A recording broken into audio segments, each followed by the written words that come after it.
Hello, I'm Dr. Scott Wadier. And I'm Tommy Welling, and you're listening to the Fasting for Life podcast. This podcast is about using fasting as a tool to regain your health, achieve ultimate wellness, and live the life you truly deserve. Each episode is a short conversation on a single topic with immediate actionable steps. We cover everything from fat loss and health and wellness to the science of lifestyle design. We started Fasting for Life because of how fasting has transformed our lives, and we hope to share the tools that we have learned along the way.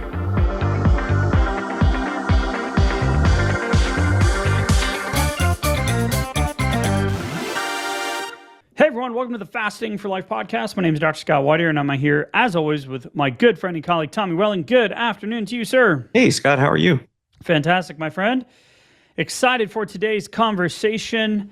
We're going to get into a conversation around insulin, fat storage, fasting, and all things in between. The inspiration for this episode came from a video that I saw from the illustrious Dr. Ben Bikman, who powerhouse. is one of the world's leading researchers on insulin and insulin resistance. One of the greatest books I've ever read, Why We Get Sick.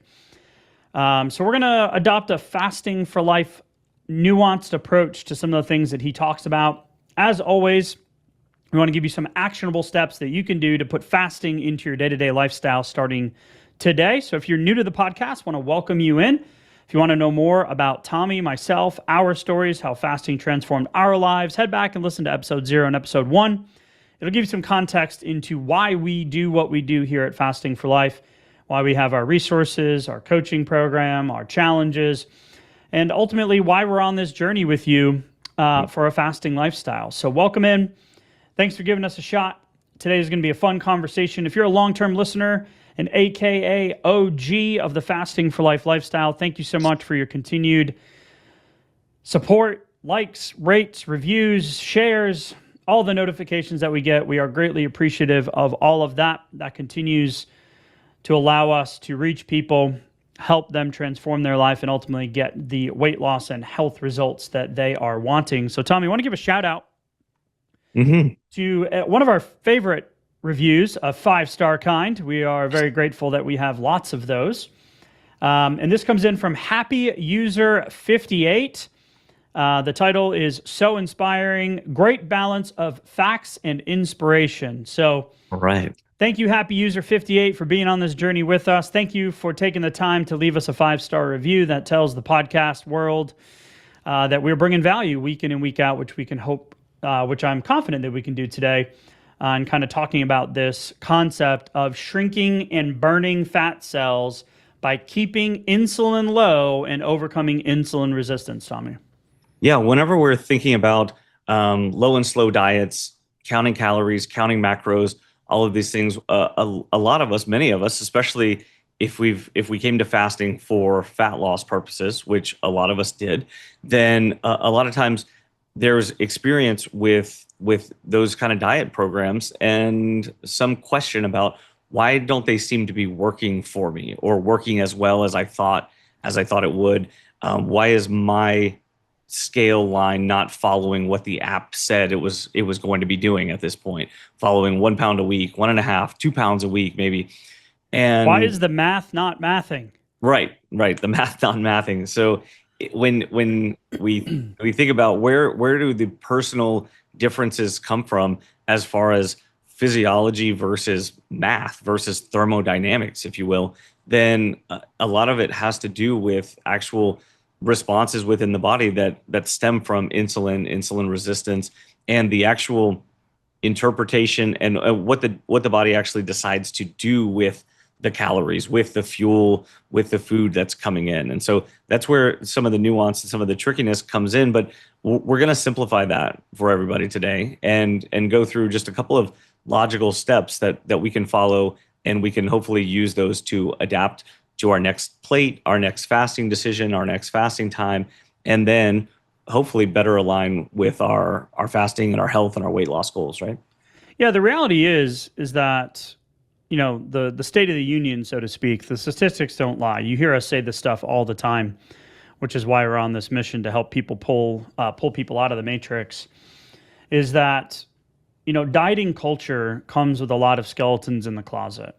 And a lot of us have failed attempts at losing weight, but more importantly, in our opinion, maintaining that weight loss. So 75% of the population is overweight or obese. Inherently carrying the extra weight in the moment in time is not detrimental to health, but over the long term, those fat cells become metabolically active. They skew the fat burning equation in terms of the calorie out part of the calorie in, calorie out equation.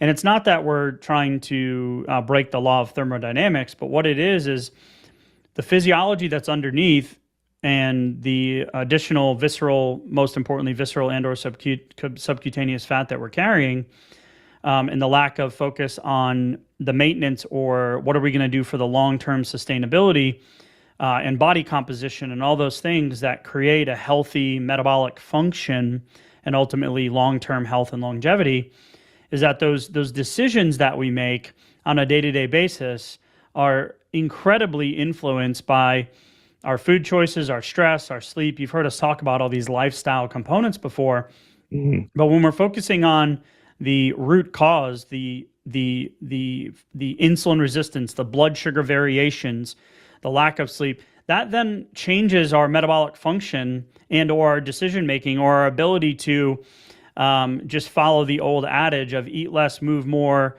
no pain, no gain, willpower-based type dietary approaches. And those dietary approaches don't lie in the fact that between year two and year three of maintaining those weight loss changes, inevitably leading to long-term health outcomes, between year 2 and year 3, 95% of people regain the weight. And a lot of the times, if they haven't been doing things right along the way, you're now in a more complex physiological state. You have that more recency bias of that last failure with your on-off diet mentality.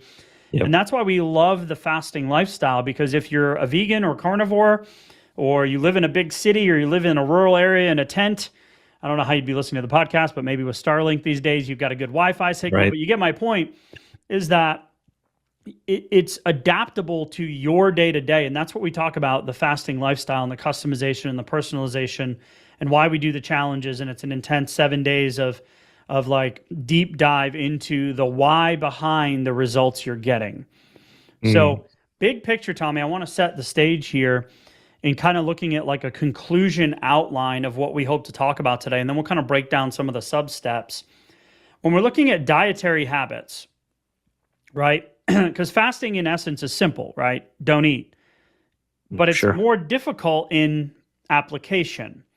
So it's much more accepted these days. And we've had some shifts in our thinking of when the meals, and we'll get into that, when you should be eating, when you shouldn't be eating, what's the most ideal window, what's the best fasting schedule. If you're looking for support on that, head to the show notes, grab the Blueprint to Fasting for Fat Loss. It has some fasting schedules and some who, what, when, where, and why behind, some science, some application. But big picture today, Tommy, we're going to look at dietary habits in the obesogenic food world, the food noise-filled world that we live in, that lead to high-fat, high-carb foods or highly palatable, satiating foods that lead to overeating, that then inherently create a low-protein environment because protein doesn't happen by accident, as you always like to say, right? Which leads to less satiety, which leads to increased calorie intake, which leads to fat cell growth, which leads to metabolically active fat that creates a high insulin state or an elevation of insulin over the day-to-day, week-to-week, month-to-month, which results in insulin resistance, which then results in higher levels of chronic insulin, which promotes fat storage and or inflammation. And now we're in this cycle of trying to get off the crazy train of insulin resistance, which has an effect on inflammation, which then HSCRP, which is an inflammatory marker that binds to leptin, that blocks the signals of satiety to your brain. You get bombarded with all of these advertisements and food noise and convenience and the conversation of quality versus quantity in foods. So that's where fasting comes into play, is that when you fast, insulin ultimately comes down. You burn through the short-term glucose and glycogen stores, and you're able to tap into long-term fat stores, build ketone creation, so you can burn fat and lose weight more effectively, right?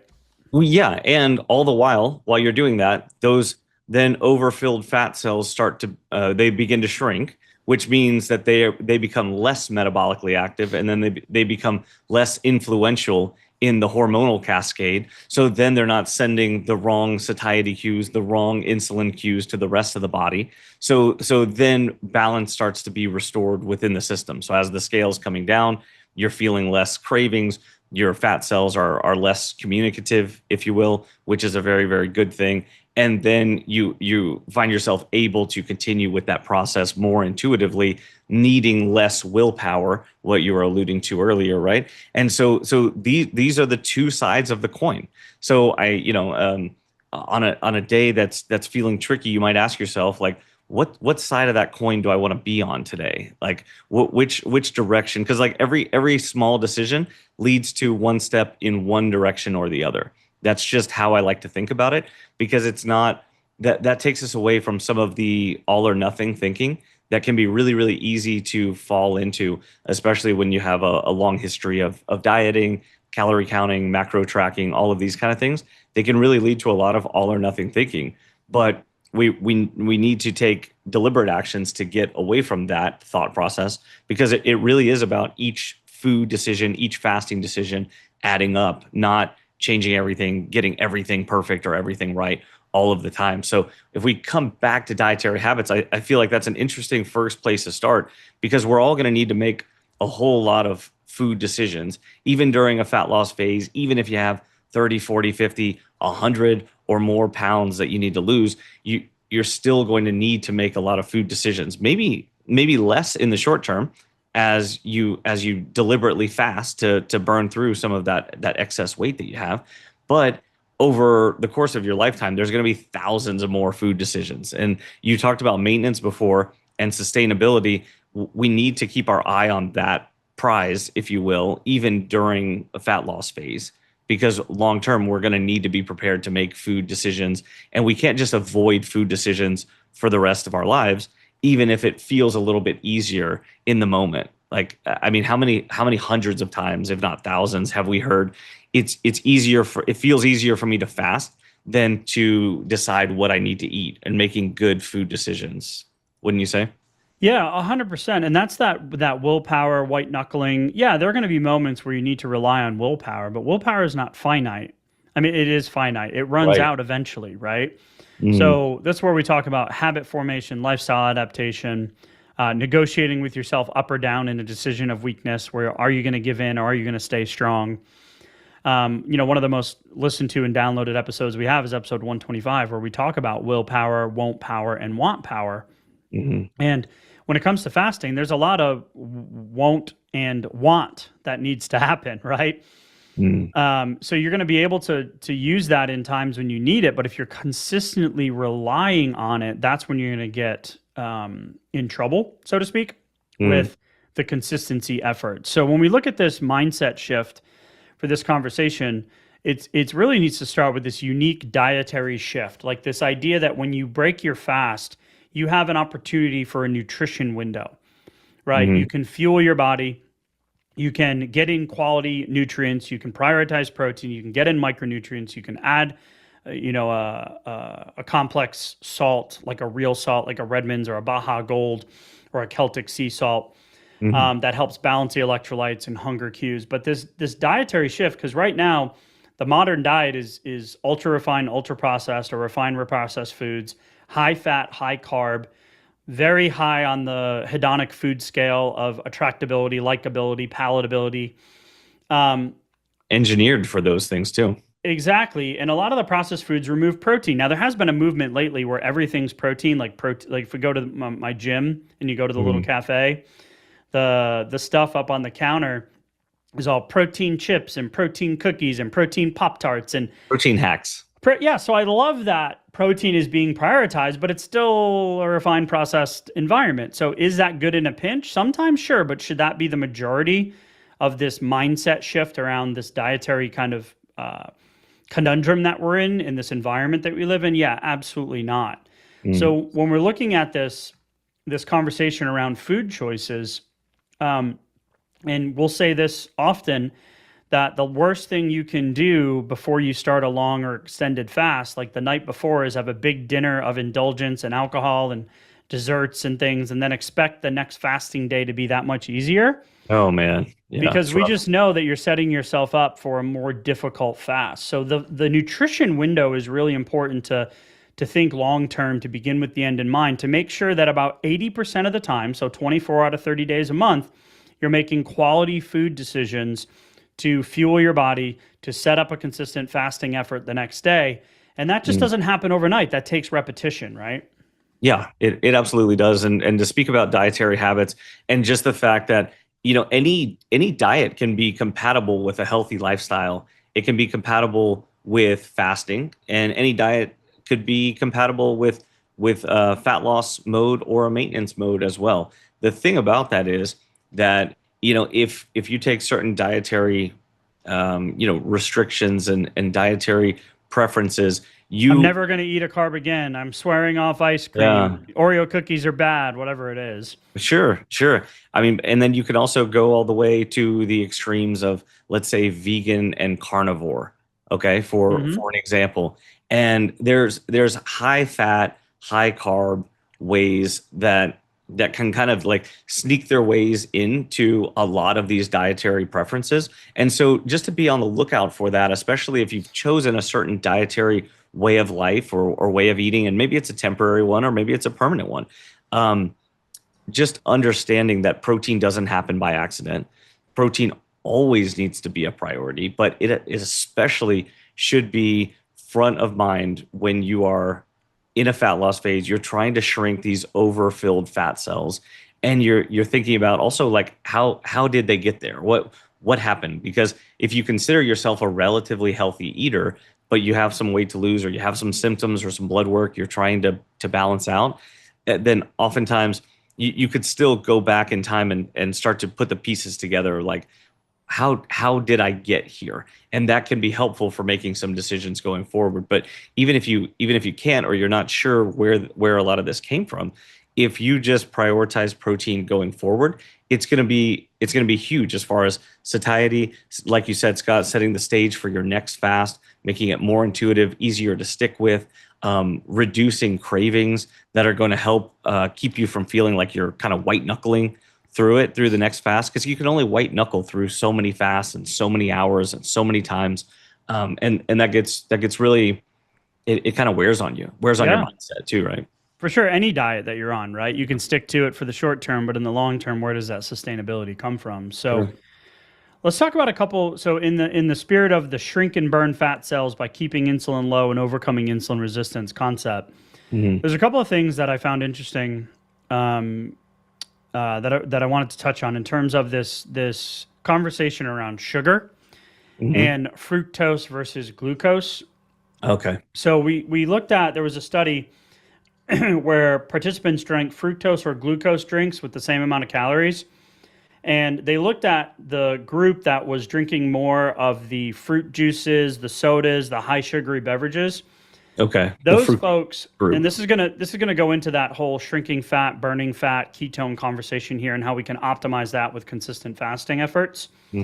But the group that consumed more fructose in those sugary drinks, rather than the fruit in its natural form, right, that has fiber in it, though that group in that study was shown to have stored more visceral fat.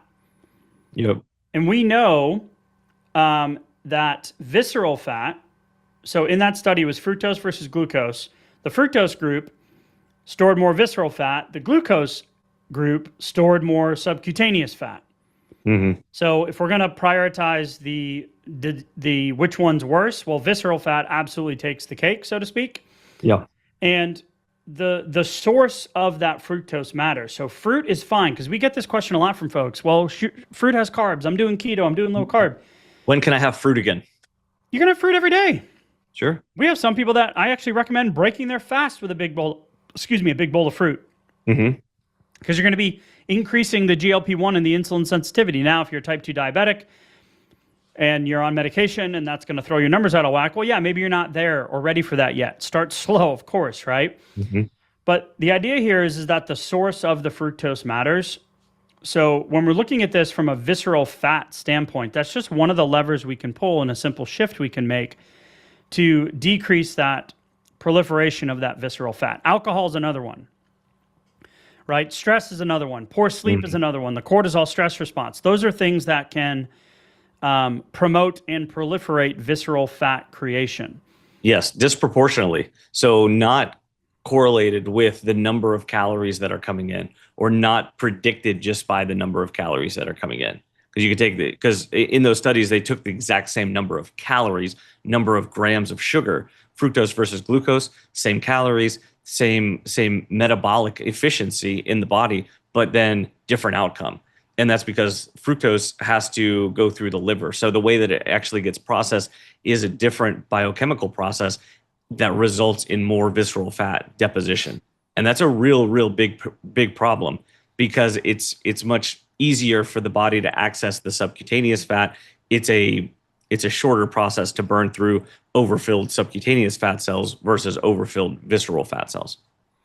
Yeah, so if you're making a decision, breaking a fast, starting a clean fast, whatever that is, staying away from those fructose-laden drinks, eating the real fruit, even adding a good quality protein shake in, can be an alternative to that if you're struggling with that kind of concept or real life application. So the problem with visceral fat, though, which is what I really want to talk more about, is that visceral fat. So the idea here is when we have this increase in visceral fat, that's what leads to metabolic syndrome.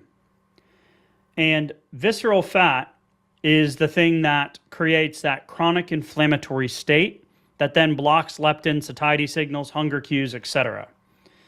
So when we're looking at visceral fat, the idea here is that we want to help the body burn the visceral fat more effectively and stay in that fat burning zone more consistently.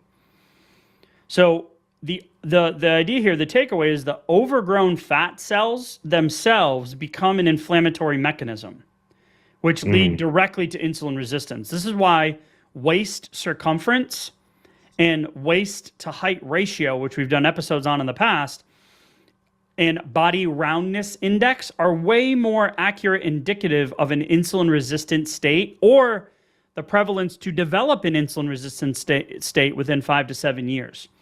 So that visceral fat, for men, right around the belly, for women, the lower abdomen, hips, and thighs, that visceral adiposity is ultimately part of the problem. So the more we can leverage fasting in a consistent low insulin state with better quality nutrition choices, we're going to be that much more likely to then see the visceral fat removal and the burning of that visceral fat, which then kind of swings that metabolic equation in your favor, if that makes sense.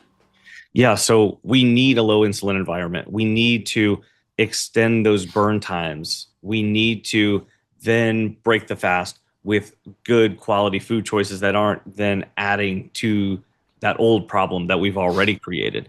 And then we can see over time removal of those grams of visceral fat, of those depositions that have already been made. So when this is all to say, like, we want to keep satiety high. We want to keep cravings low so that we're not finding ourselves like making these decisions sometimes automatically or accidentally, because we can't always control the outside factors like the halt, the BS stuff, the hungry, angry, lonely, tired, bored, stress, some of the emotional factors that then even further perpetuate those cravings and kind of the in the moment, more automatic, subconscious kind of behaviors, where we just kind of like reach for a certain food or find ourselves wandering into the pantry or just looking around in the fridge, not necessarily having physical hunger, but a lot of times it's either boredom or stress. And most of the times, since those decisions aren't dictated by real physical hunger, they don't end up being actually nutritious or fulfilling or satiating. And so then the problem becomes, a lot of times those food choices are only further perpetuating like the visceral fat deposition and the higher insulin environment that we're talking about. So if we can control some of the factors on the front end, then it leads to better results on the back end, if that makes sense. 100%. So fasting lowers insulin, shrinks fat cells, even when you're consistently eating day over day. And we want to focus on that low insulin state, that ketogenic state, right? So the way we do that, it's in the blueprint as well. We focus on prioritizing protein. So more recently, through in 2025, we've seen a lot more studies come out. We've done a handful of them over the last few months that focus on the prioritization of protein. Most of the studies that we see that create a eucaloric state or an isocaloric state, and they look at calories burned and metabolic changes and lab improvements and blood pressure and triglycerides and anthropometrics like waist circumference and muscle, fat-free muscle and all that stuff in terms of the body composition and labs conversation, is we rarely see those studies of the protein percentage of their food choices get up above 20. Now, recently we've seen some studies 20, 25, and 30. So what we teach and preach and do in practice is we want to prioritize protein. And we mentioned that in the very beginning when I was doing the overview, that if we're consistently doing more of the higher fat, higher carb, more convenient type foods, that's going to lend itself to be a low protein environment with less satiety, increased calorie intake, ultimately increased fat cell growth. So when we're looking at a lever that we can pull, that's that intentionality of prioritizing protein and making it a 40% category. Now, the keto folks go, oh, wait a minute, what's that going to do? Well, we have a whole episode dedicated on the use of keto. I was an old keto guy with intermittent fasting. Short-term results were great. Long-term results were not. I'm just one person. We've heard this from dozens and hundreds of others. Keto in the short term is a great, like a true keto diet, less than 10% carbs a day. That can be great as a 90-day therapeutic approach.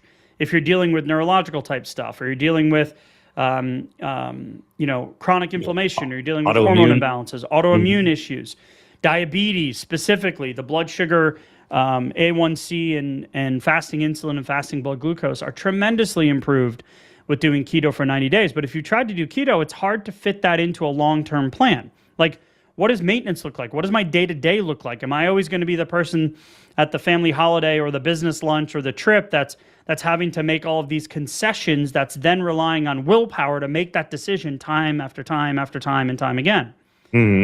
So that's why the fasting lifestyle is so incredibly powerful.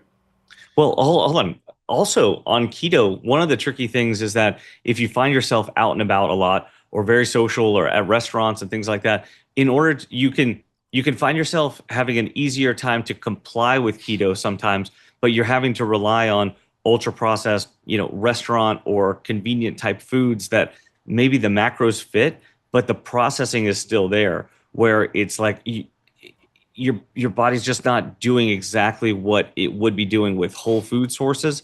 And so the macros fit, but then the physiology is still different. And you can still find yourself spiking insulin disproportionately from how you would with natural whole food sources that have the same macronutrient balance.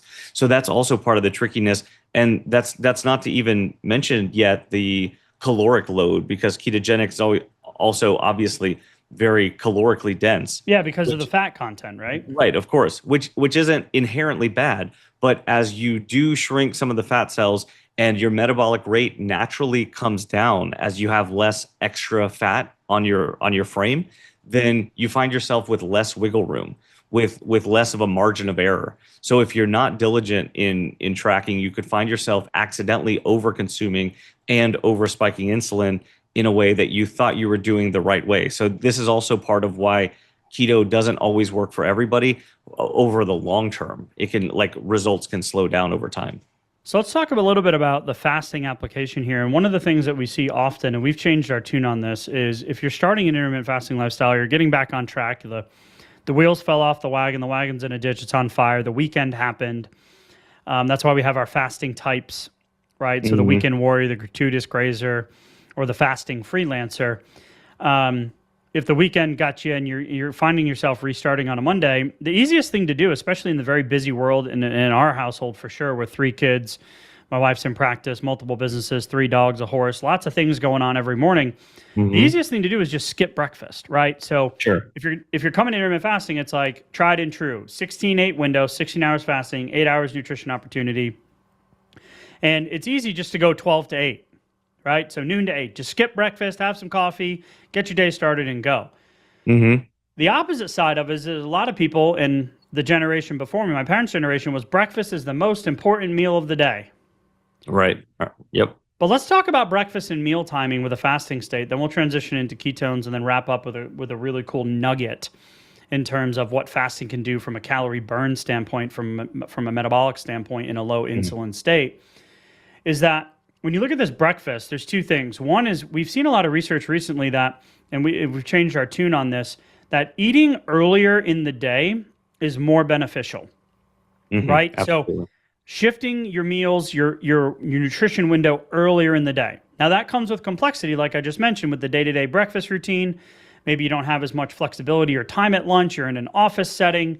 Hard to say no to dinner. Yeah, hard to say no to dinner with the family. Like, the dinner table is where, my wife is very big at holding us accountable to this, sitting around the dinner table together, especially when the kids are at camps and in school, etc. So there's some resistance there. But it's true, tried and true, that the later meal, less insulin sensitivity because your cortisol is supposed to be coming down later in the day, which then sets you up for a restful sleep, which then allows your body to have proper metabolic function in glucose and insulin regulation that following day, which leads to less saying yes to the stuff you don't want to be eating, and no to the stuff that you shouldn't be doing, and yes to consistent fasting and food choices. But the problem with eating breakfast for a lot of folks is just, if we just think about the most common breakfast foods that are out there, just think about the things that are served for breakfast. Foods. Okay, I'm going to just put some air quotes around food sometimes. Right? So what are common breakfast foods that people eat? Well, if you go to the frozen food section at the local Sprouts or Whole Foods, or you go to a restaurant, it's going to be pancakes and waffles and French toast and muffins and like high starchy, high carbohydrate breakfasts, especially if you're going to the convenient stuff, the prepackaged stuff, right? Right, which who's not busy in the morning? Right. It makes it easy, right? So the key with eating earlier in the day is making sure that you are prioritizing protein and getting in healthy fats so you can have satiety if that's going to be your meal for the day. So the thing that we hear from folks is, I did breakfast, but man, I'm hungry all day. Right. What'd you eat for breakfast? Yeah. Right. The more carbs, the less protein, the hungrier you're going to be all day long. Because insulin's higher. So now that whole day that you're fasting or waiting for your next meal, your insulin is up. So you're preventing that ketogenic state. You're preventing that tapping into the long-term fat stores because your body's dealing with, especially if you've got visceral fat, dealing with burning off all of that stuff. So you are going to be hungry. Right? Absolutely. Ever give a kid some sugar? Blood sugar goes way up and then they crash and they become a little monster? Yeah. And because they don't have the frontal cortex to manage those emotions. Yeah. Well, so if we are moving our meals earlier, we really need to be prioritizing the protein and fat to start the day. And then if you're going to be eating midday, that's the time to have your natural, unrefined, unprocessed carbohydrates, the rices, the sweet potatoes, the potatoes. Those things are not bad. Now, again, type 2 diabetic state, you got to watch that stuff. So going low carb for a while is probably the best thing for you, right?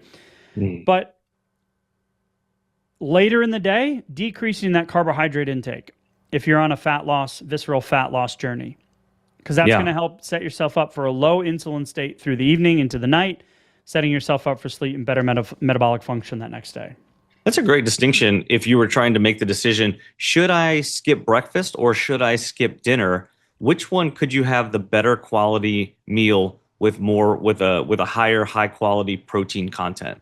Because that should be the one that you choose. Because I think the net benefit is going to be based on whichever meal that one would be. So if you have time in the morning, or you have an ability to maybe prep ahead so that you're having really protein packed breakfast in the morning, then you'll get the physiology, you'll get the benefit in your physiology later in the day by skipping that dinner. But if you can't pull that off, and it's going to be a more carbohydrate rich, quicker, more convenient breakfast, then just skip that so that you can wait until the end of the day when you have more time to prepare and have a much better balanced, more like a 40-40-20 good amount of protein meal.